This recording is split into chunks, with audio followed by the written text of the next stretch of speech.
really up to us to stand with him to deliver that justice to him.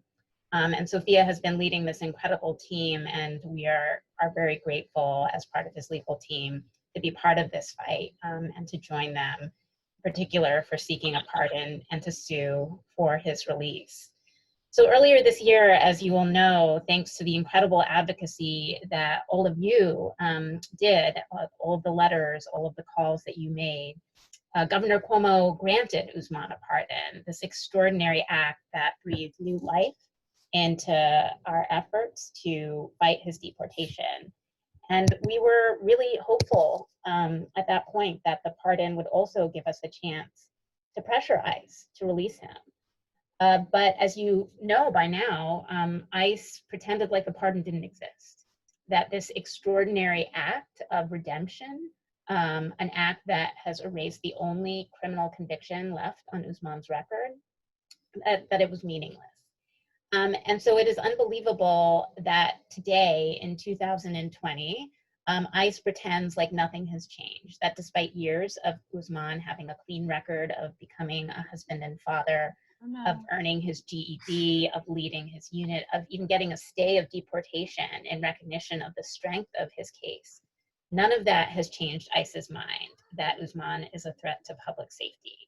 And we know that they cling to that idea that Black men like Usman are perpetually threats because that's what allows the deportation machine to grow, and to grow even in the middle of this deadly pandemic.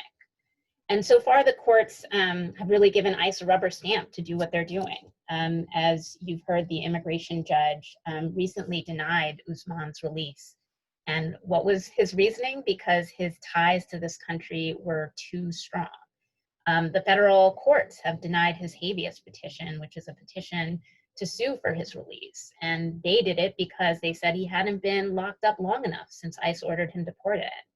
None of this is just, none of this matches the way that we feel that the law ought to work for our people. We know that the law has always been used as a tool for oppression, but it's our job as advocates to stand up for people like Usman who are fighting to take the law back. And we will continue to demand justice in the courts. Every day that Usman has been locked up has been unlawful and unconstitutional. ICE has never had to make this choice. They chose to do this to him. And we will continue to fight because 3 years is 3 years too many. And the last several months have been particularly harmful to Usman because, as Sophia and Vasa mentioned, he's locked up in a jail that has COVID-19 cases, that has chosen to lock people up in solitary, in effect, in conditions that are torture. And that is something that has deeply, deeply hurt Usman and has separated his family even more than just the walls of the jail cell. And so we won't stop until Usman is free. We filed a new federal lawsuit this week to challenge his detention once more, and we hope that we will achieve justice through that lawsuit. But we know that because the law isn't designed to help us, that it will continue to fail us, to fail Usman and his beautiful family. We know that we are relying on all of you to continue to demand more. There's no victory that's possible without your voices, and so we thank you for everything that you've done to raise your voices and to make sure that the courts, that our elected officials, that ICE knows that we are watching and that we won't rest until Usman is home with us. So thank you.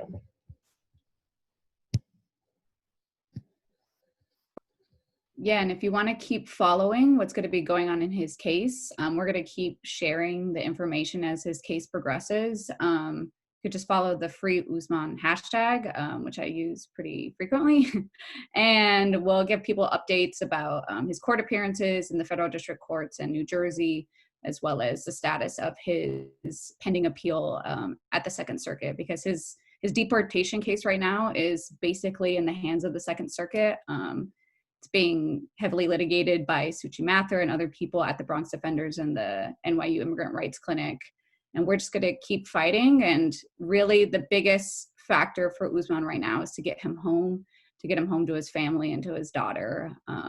You know, I can personally say that what I saw at the bond hearing in May was one of the most egregious things I've seen at the Barrack Street Immigration Court, which is the detained court in New York City.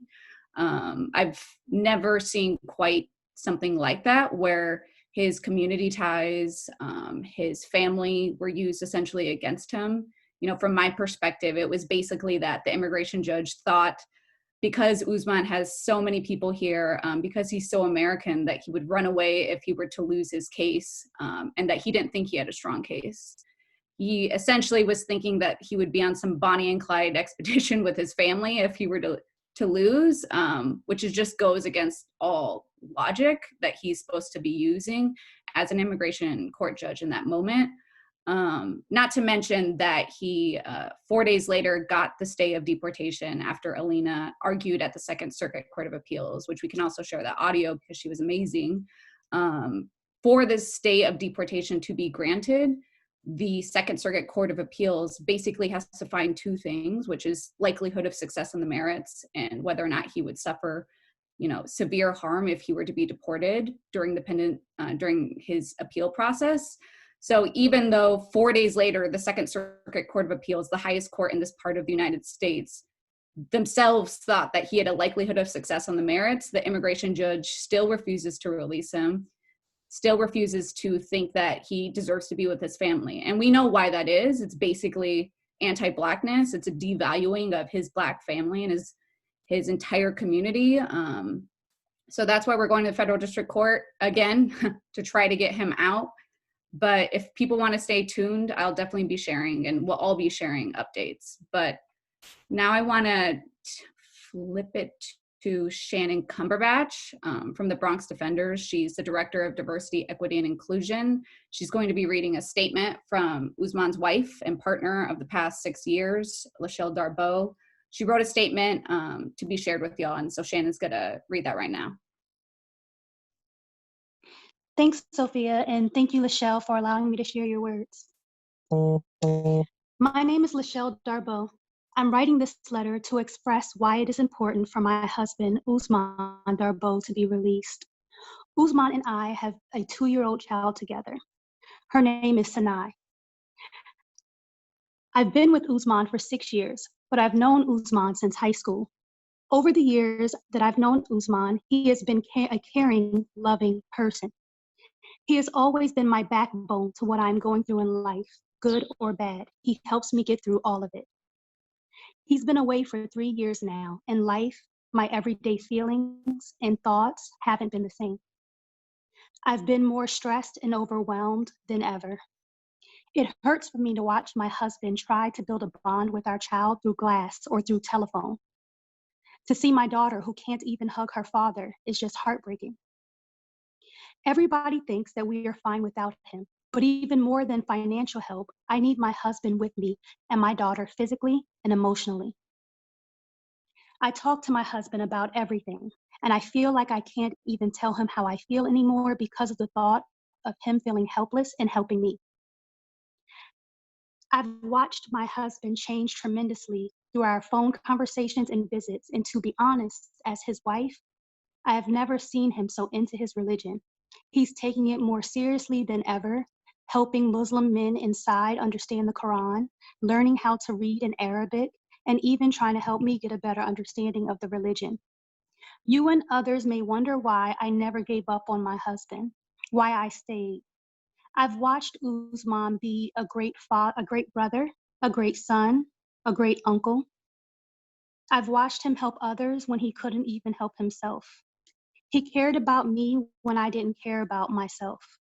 He helped me with my self-confidence, with the way I feel, pushing me to strive to be great and do the things that I want to do in life. Still to this day, I wouldn't know what to do without him. You may look at past allegations and think he's dangerous, but I want to ensure you that those thoughts are wrong. Usman is human. He is not perfect. He has made mistakes, but I know he has changed for the better and changed for our family. He has a daughter to live for. She is watching him and looking up to him. It hurts him that he's in immigration detention, missing moments of our daughter's life. Being away from him for 3 years just hasn't been the same. He's my sanctuary, and I need him. My daughter needs him. I just hope you find it in your hearts to understand our family's pain and to help my husband come home. Thank you for hearing what I have to say. Mrs. Darbo. Thank you, Shannon. Really appreciate you reading Lachelle's words. We wanted to next introduce Samah Sise. Samah is a member of Survived and Punished New York. She's also with the Stand With Tracy defense team. She's an immigration attorney who provides legal representation to Black immigrants, trans and cis women, and femmes impacted by gender violence. So we're gonna go ahead and keep it moving and pass it right to Samah. Thank you for that introduction, Basma. I just want to take a moment to recognize how heavy Usman's wife's words are and how this entire system doesn't only impact the person who's incarcerated, but impacts their loved ones, their entire community. Yeah, so I just want to recognize that and give us a moment to sit with those words, because I definitely felt that in my heart. So as Basma said, I'm a member of Survived and Punished New York. Survived and Punished is a coalition committed to eradicating the criminalization of survivors of domestic and sexual violence. But generally, Survived and Punished is a prison abolitionist organization. So we use prison abolition as a framework and a practice towards ending imprisonment, policing, surveillance, and trying to create lasting alternatives to punishment and imprisonment. We recognize that criminalization does not end violence, but it simply allows the state to inflict even more violence on incarcerated individuals, their families, and their communities. One powerful strategy for freedom and decriminalization that is used to achieve this goal is participatory defense campaigns, similar to the campaign that you all are a part of to free Usman. Defense campaigns are grassroots efforts to pressure those in power to free prisoners, to raise awareness about conditions, and often to raise funds. But what's so important about defense campaigns is even though they focus on one person, right, and we're obviously pushing to free Usman, is that defense campaigns really are about unearthing the conditions that everyone who is incarcerated face. And really, so the call is to free Usman, or it's to free whoever the campaign is focused on. But what we're saying through these campaigns is that everyone needs to be freed. We need to free them all. Participatory defense campaigns have a long history within Black radical tradition. I'm thinking of Mariame Kaba, who's written so much about defense campaigns and has also led many defense campaigns for Black women, including the defense campaign for Marissa Alexander and for Brusha Meadows. And obviously the 70s and the 60s were a time when Black radicals were heavily targeted by the state, and defense campaigns were very instrumental during that time period. I think one of the most well-known defense campaigns is that of the Free Angela and All Political Prisoners campaign, which was launched in the early 70s to free Angela Davis. And Angela Davis herself says, often when she speaks, that she believes her life was saved because of that defense campaign and because of the efforts of people all around the world to push individuals who had power to free her. And so I think all of this is to say is we all have a role to play. And defense campaigns are really important because we know the state, the purpose of incarceration is to disappear people, right? Is to disappear people and to create chaos within communities. And I think if we are able to come together and say, no, we're not going to forget Usman, right? Yes, he's been incarcerated for 3 years and ICE continues to criminalize him. However, we're going to fight until he's released, until everyone who is detained by ICE is released. I think that's an important message in fighting the system and trying to create a world where we don't need this type of criminalization. I'm going to talk briefly about a defense campaign that I have been inspired by and I think really talks about the importance of this work. So specifically, the Free Leah campaign is a campaign that Survived and Punished headed in California. And so Leah is an Ethiopian woman who was incarcerated for defending herself against her abusive partner. So she served time in California State Prison and then was transferred to ICE custody. and she's still facing deportation, but thankfully in March of this year, Leah was released from ICE jail. And I think what's really important about Leah's defense campaign is that, you know, it was really an effort that had a lot of different strategies. So there were petitions. They also filed for a pardon from Governor Newsom. There was direct action in front of the immigration court during her hearings. There were just so many efforts by people who cared for Leah to ensure that she would be released. And I think this model of using different strategies is very important, because I think, as Alina and Sophia have mentioned, the law, unfortunately, in a lot of cases, is not on our side. It is not really meant to free people. And so it's important to think about other strategies and how we can push the system to get people free.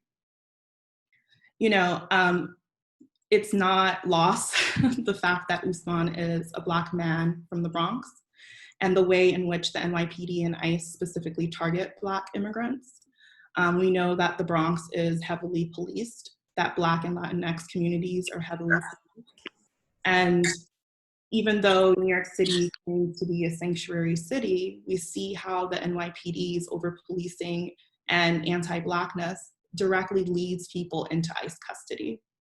And so, you know, as someone who has spent a little bit of time representing Black immigrants from the Bronx, almost all of my clients have had some interaction with the police. And it's because, you know, as Sophia was saying, of this anti-Blackness and this idea that Black and brown folks are just inherently dangerous. And so they always have to be policed, they always have to be controlled. And so I just wanted to name that and say that that's not lost. And that is a huge reason why I believe Ousmane has been in detention for 3 years, is because he is a Black man who grew up in an overly policed neighborhood in the Bronx, and that these judges, these ICE prosecutors who are working on these cases view Black people, specifically Black men, oftentimes as inherently dangerous. And so I think what's really important is that together, as part of Ousmane's defense campaign, we're really working to build collective power towards freedom, right? And so I think collective power, when you're working on a participatory defense campaign, it's really about also listening to the person who's incarcerated and their family. And I think everyone involved in Ousmane's campaign has really done that. And it's been wonderful to see it grow, to see how news media and other avenues have been used to really raise awareness about what more can be done.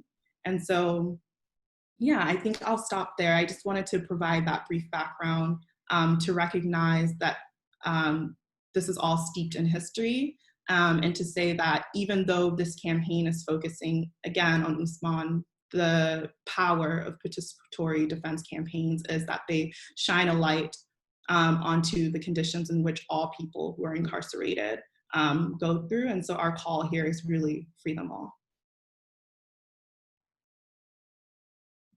Thank you so much for giving that context and history and background, and also contextualizing not only what Black immigrants and Black people in the Bronx are experiencing every day, which is why, you know, one of many reasons people have been calling to defund NYPD, to abolish the police, and so much more.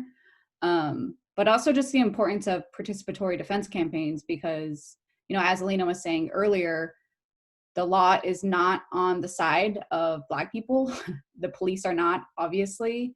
And the only, you know, Ousmane's biggest wins so far in his case have been because of the tremendous advocacy, not only from Bronx vendors and NYU, but from the people and from the community taking a stand and saying, we're not going to allow you to throw this person away to devastate this family, even though obviously that's what they're doing right now. And they're trying to do nothing but that at this point, because that's what ICE detention is about. But, you know, it really is because of everyone here and everyone who's ever, you know, demanded free Ousmane, whether it's on the streets of New York or subways or on the Manhattan Bridge. But so I just want to take a second to thank everyone for being here and for doing all the important work, because it really is a whole campaign to free Usman and to free them all. I want to now talk with Christian Rojas, who was formerly incarcerated with Usman at the Bergen County Jail, who I've gotten to know through his amazing wife, who's also here with us today, Sam, and just kind of have Christian talk about his own experiences at the Bergen County Jail from the past year, and also to talk about Usman, who he knows very well. How are you doing, Christian? Hi, everyone. My name is Christian. Nice to meet you all. Can you tell us a little bit about yourself for everyone else? Yeah, my name is Christian. I was born in Ecuador. Parents brought me here when I was a little over 2 years old. In 2014, I was arrested, and I was in 2018. I was finally convicted after going through a program and everything. I was supposed to drop my charges, which it didn't. And then I was convicted in September of 2018, and in February of 2019, I was arrested by ICE at my home with my wife. And I was transferred over to the Bergen County Jail, and I was there for about 15 months, just about. Thanks for taking the time to talk with us. Can you tell us a little bit about what it was like at the Bergen County Jail when you were there? So someone that never went to jail, because I never even went to jail for my original crime, my conviction crime. So I spent a year in Bergen County, and I wasn't prepared for what Bergen County was. And I was even told that it's the nicest jail out of the immigration jails. And my family and I just didn't understand how this was even, considered a nice jail. But, I was there for a year and a half, and it was horrible. The conditions that, the guards put you in, and, just being there with with all these immigrants, it's terrible. You look around, there's nothing but Black and brown people in there. Occasionally you see, a European person in there, but for the most part, I'd say 90% of the people at the detention centers are Black and brown people, and it blows my mind. And how long have you known Usman? I met Uzi in May of 2019. I was transferred from one unit to the next, and he was the houseman of the unit that I went to. And Uzi became my friend, and we were in the same unit until the day I left. Uzi walked me to the door, and he brought me to the door, and he said that we were gonna see each other out there. And I really told him that I was gonna take him out to dinner and have a steak dinner. And it's just difficult for me to talk about, because we were so set on him coming out a few weeks after I did, and when that didn't happen, just broke my heart, and I still can't believe my friend's in there. I apologize. It's just very, very sensitive subject for me to know that he's still in there.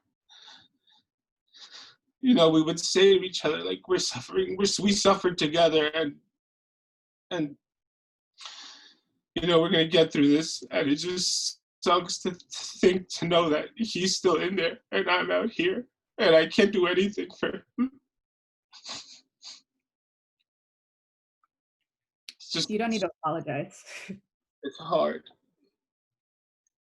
It's hard because I know what they're going through. I know what every day was like in there. I know how horrible it is to be there you only come out for 30 minutes a day in the beginning of the quarantine. And I had never taken sleeping pills in my life, and half the unit started asking for sleeping pills to try to make it through the night, because you're in your cell for 24 hours a day, 23 hours a day, and people were going crazy. And on top of that, I can't imagine the ACs are out now, so you're in your cell dying of heat, and on top of it, and then the food is terrible, and if you don't like the food, they don't care. You don't eat. And sometimes we would do Uzi would collect food for people who were just coming in, and we would do a collection of a soup from everybody so that somebody, you know, these people could have food to eat that first week before they got money in their commissary. And like, that's just the type of person Uzi was. He was always taking care of everyone. And,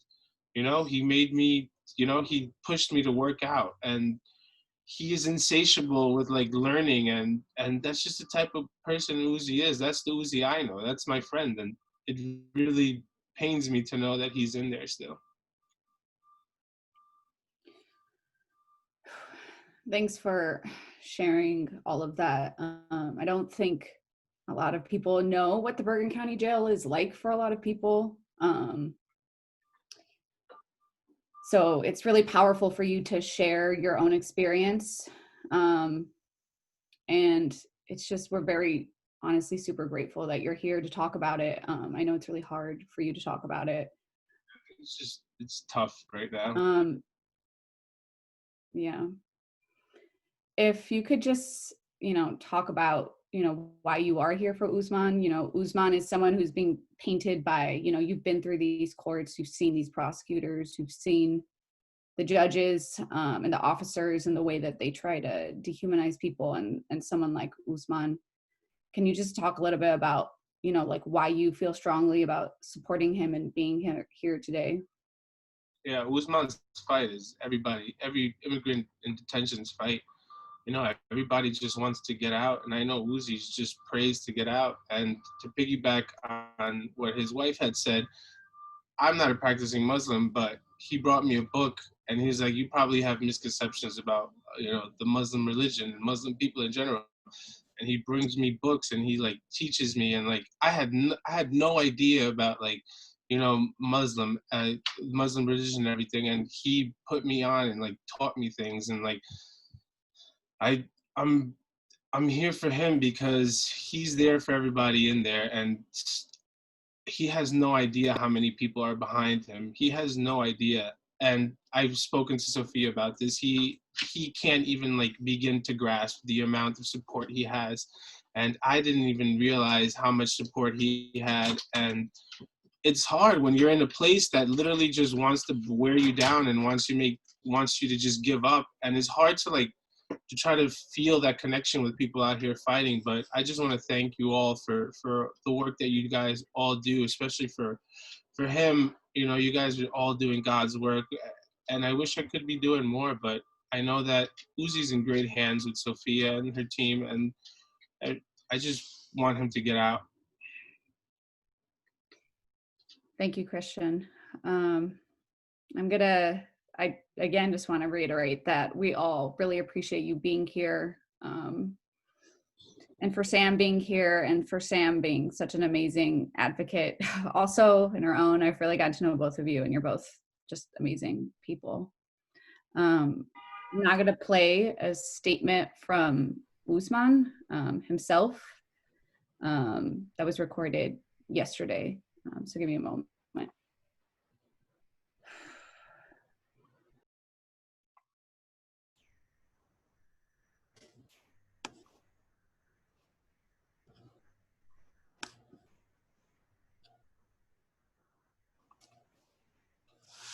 Shit, Basma Eid. They're always. Bergen County Jail. What is life? It's like punishment. Because I barely come out. We don't get no recreation. We're at jump all day, eat the same food. You don't ever get the portion you're entitled to. You're stuck in this house all day. There's no movement. Can't go nowhere. So it's from there to the phone, to the TV right there. That's it. Other than that, it's nothing else. It's time for a change. So yeah, like that's what people need. I have your foot on that net, put on the budge. Because if they don't see people uniting, it's like they just gonna keep doing what they want to do. Like, what would you want to say to all the people who have been supporting you? If you had the chance to speak to them, if you could actually be there. I would say thank you for the support. Thank you for your time that you invested in me. Just appreciate everybody that's supporting, that's calling for my release. I'm just grateful. Just grateful. People are not going to stop until you're actually released from ICE and you're home with your wife and your daughter and the rest of your family. Yeah, but that's what they got messed up. They think they could do that, but only my physical body is locked up. That's all they got. My mind is still up and out. So it's like. What do you mean? Basically, I'm only locked up physically, like not mentally, like. Mentally, my mind is still out there. Like my mind is still wandering. My mind is still learning. My mind is still so good. T-Mobile saying just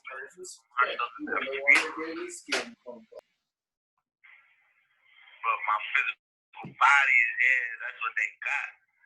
Other than that, my mind is still wrong. But they can't take that from me. It's an ongoing thing. Like it's an ongoing thing. I just hope my situation bring more light to the whole situation and the whole structure of this DHS thing.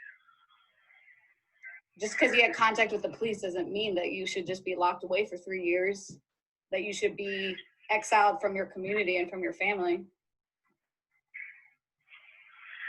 that's one thing. Like people make mistakes, but it's like you'll never know if the person changed or if the person is going to be better if it's really no second chance Anderson.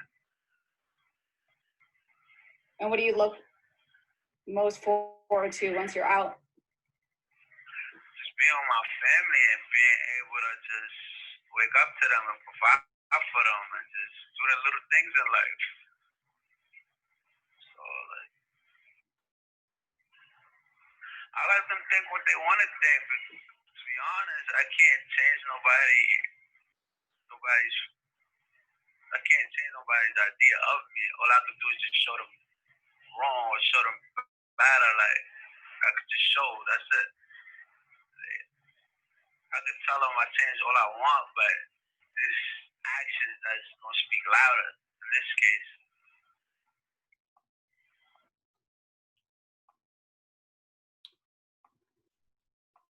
I hope folks were able to hear it. It's a little hard to get people to be included in these types of events because of, you know, how incarceration works and the purpose of incarceration to separate people. But, you know, Ousmane wanted to share some of that with folks and to say again that he's incredibly grateful for everyone who's here and who's been fighting for his freedom and for the freedom of all people who are locked up by ICE nationwide. Now, there's about 22,000 people incarcerated right now by ICE. They've been incarcerated during COVID-19. They've been using solitary confinement as a social distancing measure, when in reality, it's just making it even more torturous for people. The Bergen County Jail also, you know, at one point during COVID, literally served the carcass of a rat to people in Christian and Ousmane's housing unit and to the rest of the jail. You know, this is a facility that's just right across the Hudson River in Bergen County Jail. And, you know, they are actively torturing people for the sole purpose of the fact that they were not born here and that they are choosing to fight to stay here with their families and with their communities. So, yeah, I just wanted to make sure that he could be included, and he was really excited to be included. We wanted to give an opportunity for if anyone had any questions for any of us, you know, for the legal team, for any of the speakers, for Christian, please feel free to ask questions. Yeah, and we also wanted to open it up too, just for, you know, like Sophia is saying, I mean, this whole system is designed to separate people. And even for the majority of people on this call who may not personally know Ousmane, the fact that we are able to build community beyond these prisons and these jails is super important. And we want to continue to find ways that like we can break that isolation. So if folks want to like send a message to him, I mean, there's like, we can figure out ways to kind of get that through. I know Sophia has been able to do this in the past for folks. And I think this whole, exactly like folks were saying, the idea that is about how they can break your dignity and how to break your spirit. And I think the fact that we had, over 100 people trying to just call in today, folks who don't know Usman, speaks so much to the power of community and the power of participatory defense campaigns and coming together and really demanding folks' freedom. So in addition to questions, I think it'd be great if folks want to send a message in the chat. We can kind of copy paste it and read it to him at one point. And Sophia, if you want to share any info for folks, if there are other ways to kind of get in contact or send letters or reach out to Lachelle or folks in Usman's family as well, I think that would be great to hear too.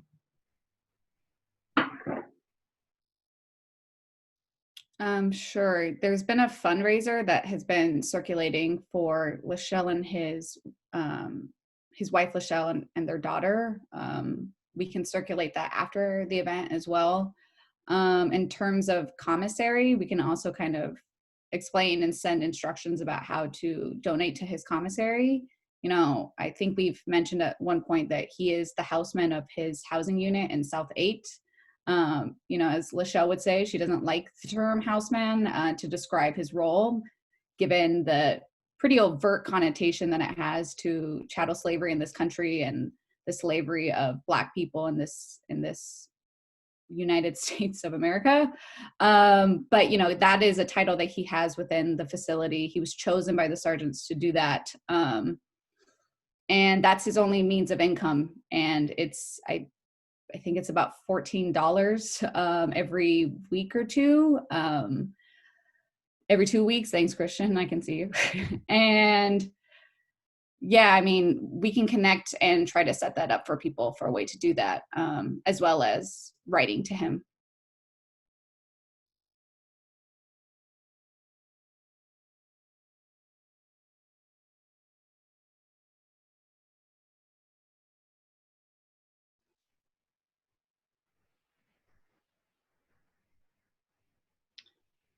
Do folks have any other questions?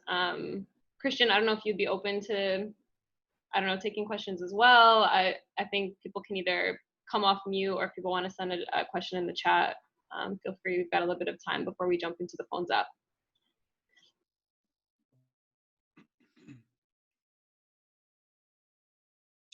I just wanted to say about when they fed us the rat, like a week after we kept arguing and like trying to put complaints. They try to say that we caught a rat and somehow cooked it and put it into our own food that week that happened. They try to say that we probably caught the rat and put it in our own food.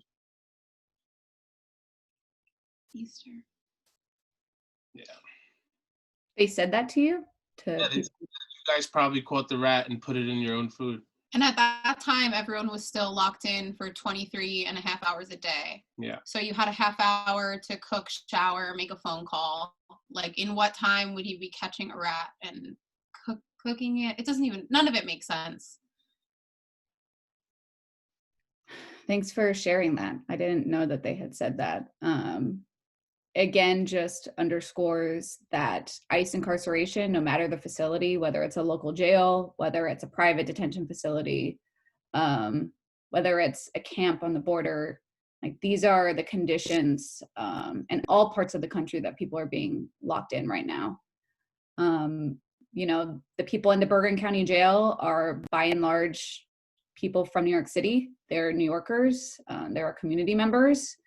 And this is what they do to our community members. And then the audacity of them to try to blame it on people within the facility is just so profoundly disgusting. But I think it's important for people to hear that, this is happening in New Jersey, right across the Hudson River, in progressive states. But this is what's happening right now.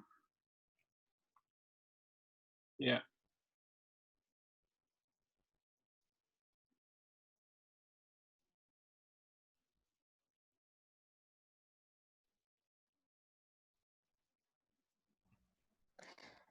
So I have a question. Oh yeah, go ahead, Suzanne. I'm just wondering, are there other specific steps that we can take? Are there other organizations that we can try and get involved? Yeah, I mean, it's a good segue. I mean, I know we've mentioned, we've had a lot of organizations and folks who had initially written letters demanding the governor pardon Usman, which was eventually successful. He was granted a pardon. This is a participatory campaign, and we really do want to take this moment to invite folks to get involved. And so if you are interested in kind of getting more plugged into the organizing that's been going on, we would love for folks to join us. If we can send a follow-up email to everyone who was able to be on this call. We're in the process of sort of getting more social media presence and trying to find ways for folks to kind of stay up to date. But part of this rally was also taking action together. And so I think it's actually a really good time that we kind of transition into the sort of Phones App piece of it. And so we've been targeting, various ICE officials who pretend like they don't have the authority to release Usman when they absolutely do. Folks from the Abolish ICE New York, New Jersey group have been doing weekly Phones Apps targeting county freeholders in New Jersey, targeting the Bergen County Sheriff. They've been doing a lot of super important work trying to keep the pressure on to those who do have the power to free them all. And so folks have been doing a weekly Phones App. And so I'm going to actually pass it to Lau, who can talk a little bit and explain how the Phones App is going to work. If folks are if you have two devices, if you're on your, Zoom on your computer and you have your phone, that would be best. If you don't, no worries. We can kind of explain how it's going to go. But yes, we would love for folks to stay involved. We're going to talk more right at the end as to like how people can participate in the weekly Phones App. And if you want to plug in more to the campaign, we'll be following up for sure with people. Hey, thanks so much, Basma. Hey everyone, this is Lau. My pronouns are she, her, campaign manager at Empower Change. And we have created a couple of tools, click to call email pages and click to email and then click to call pages. And I'm gonna share those with folks in the chat. I believe I just added them on there. But I wanna kind of go through how the click to call tool works because it's a little bit different obviously than dialing in. So I'm gonna share my screen really briefly with folks. Let me know if that works okay. Yeah, all good. So this is the click to call page. So this is the empowerchange.org/free Usman page. Here's the information about his case. And then here, this is the email page. This is the call page. And here is where you just put in your name. I put in my name, my number, my zip code, everything, and you click make the call. When you click make the call, you will immediately be getting a call to your phone. So you have to have your phone with you at all times. So I just got a call right here. I don't know if you guys can see. And I'm going to pick up, and the operator will be basically telling you who you're going to be calling. And so we're calling 3 people. We're making 3 calls. So you just have to stay on the line. This is the script that we have.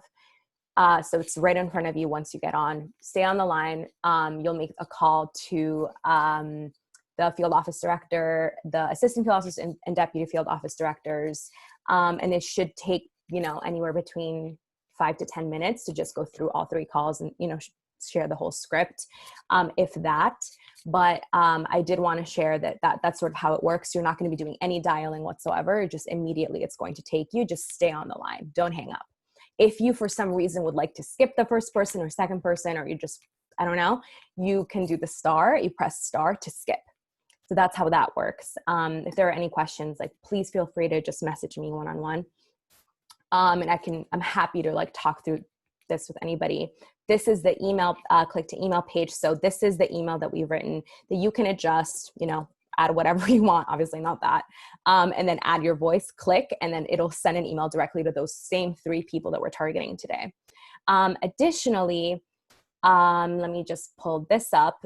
This is sort of the links to everything.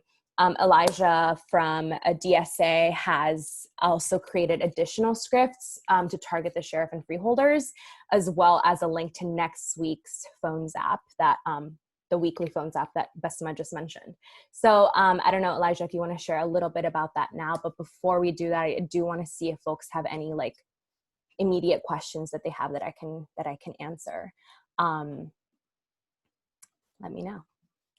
Let me just pull you all back in and stop sharing my screen. There we go. If there's no questions, then we'll just put all of the links once again into the chat. And Elijah, you can take it away. Sure. So as Lau mentioned, thank you.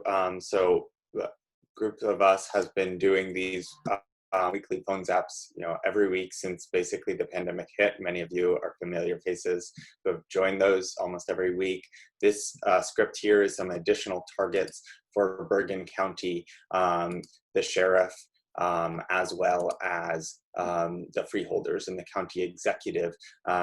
So it's often hard to get through to ICE, and so these people can sometimes be easier to get through to. They also are making a ton of money off of Usman's detention, and they should cut this contract. So in addition to the demand to for them to call on ICE to release Usman, it's also calling them to cut this contract, which in 2018, they made over $17 million off of.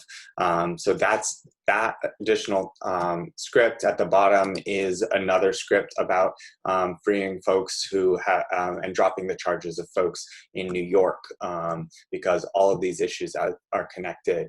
As folks talked about, Free Usman is about free them all. And the second link that I'm going to drop is as Lau mentioned, the link to next week's phone zap, which I hope folks continue to organize with us around getting Usman out, getting everybody out of Bergen County, and getting everybody out of ICE detention and jails and prisons. So those are those things, and I know we'll share them afterwards. And if there are questions about the script or anything, happy to answer those in the chat. Yeah, for now we can take any questions, and if not, we can definitely transition to making calls together. So the idea is that we're all going to meet ourselves and fill out the call page and the email pages together. And then once we've done it, please let everybody know in the chat, I made these calls, I made the emails, just for accountability as we're moving forward with taking action for Usman. But yeah, the links are right here. If anybody has any questions, please feel free to speak up. Thank you so much. One final thing I'll just add about the people in ICE who are being contacted. One of them is Thomas Decker. He's a New York field office director. So he's kind of the top person. And then Hector Medina and Darius Reeves are both people who are directly knowledgeable and have denied Usman his release. So they know who he is, and they know about his case, and they're still choosing to keep him incarcerated simply because they can. And to make clear, the ICE has the statutory authority to release people in their custody under humanitarian parole. We put in requests for that for all different types of reasons, and they routinely deny them. So anytime that you hear ICE talk about the fact that they can't release people from their custody, please know it is a bold-faced lie. It's actually in the Immigration and Nationality Act. And if any immigration attorney wants to throw that site in, by all means, but they have the power and they're simply choosing to not exercise it. So thank you again for making these calls. These folks definitely know who he is. They definitely know about his case. And,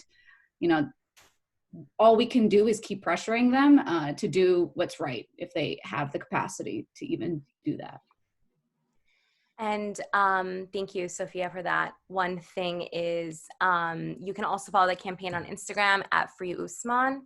Like Besma just added on the chat with this information. You can send any emails or questions to freeusman@gmail.com.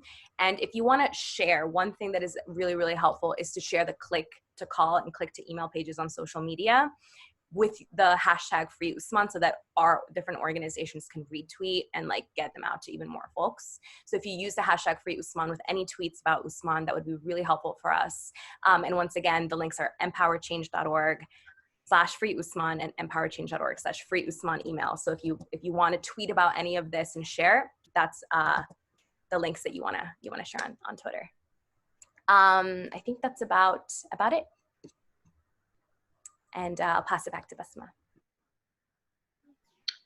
Yeah, so we're gonna just go ahead and make calls. If folks are able to make the calls and kind of come back or put in the chat when you're able to make them. It's again 3 targets that Sophia mentioned, and then there's a handful of targets that are on the document that Elijah shared. So the Bergen County execs, the Bergen County freeholders, there's I think maybe about 5 or 6 of them, and then the Bergen County sheriff. So feel free to do that. And again, you know, I think there was a question about if you don't live in Bergen County, that's okay. You can still file complaints. You can still call the freeholders and the sheriffs. So definitely feel free to go ahead and do that. And I'll go ahead and go on mute, and you can go off video if you'd like as well. And again, just want to say thank you so much to everyone. Fight is not over. We're going to keep fighting until Usman and everyone is free. So just want to say thank you again, and Eid Mubarak. I have a question. My name is Isra, she or hers. I wanted to know, like, if folks wanted to make similar call lists and apply pressure, but aren't sure like who they should be applying pressure to in other places. Do you guys have like good partner organizations that are doing that, or like knowledge on how we could create resources like that?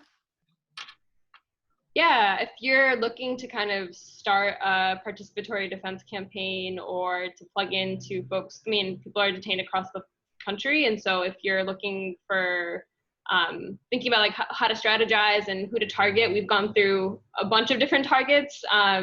If you want to maybe follow up on email, we can talk a little bit more about how to think through some of that.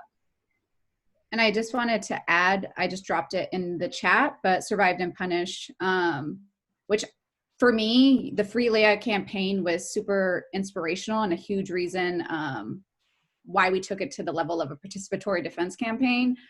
So Survived and Punished has been doing this work of participatory defense campaigns, but they just published a toolkit that I dropped into the chat, which gives the history that Sama had been kind of breaking down, but also how to start building one if you want to build one with your community. So I would highly recommend checking it out. Awesome, thank you.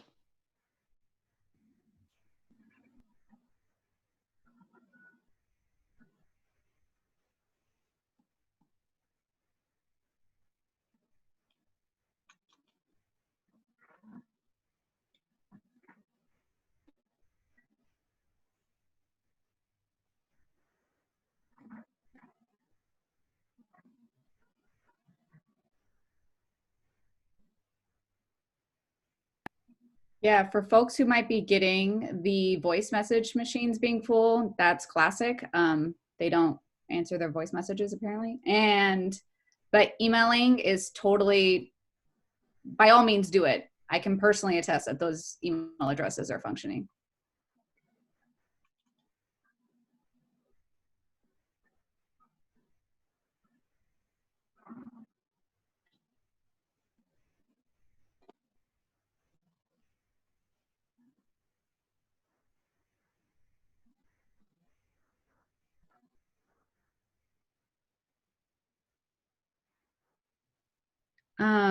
And again, for people who want to know under what authority ICE has to free people on humanitarian parole, I'm going to drop it in the chat. That's the INA statute that immigration attorneys are using all the time when we file humanitarian parole requests. But they have the full statutory authority to release people from their custody.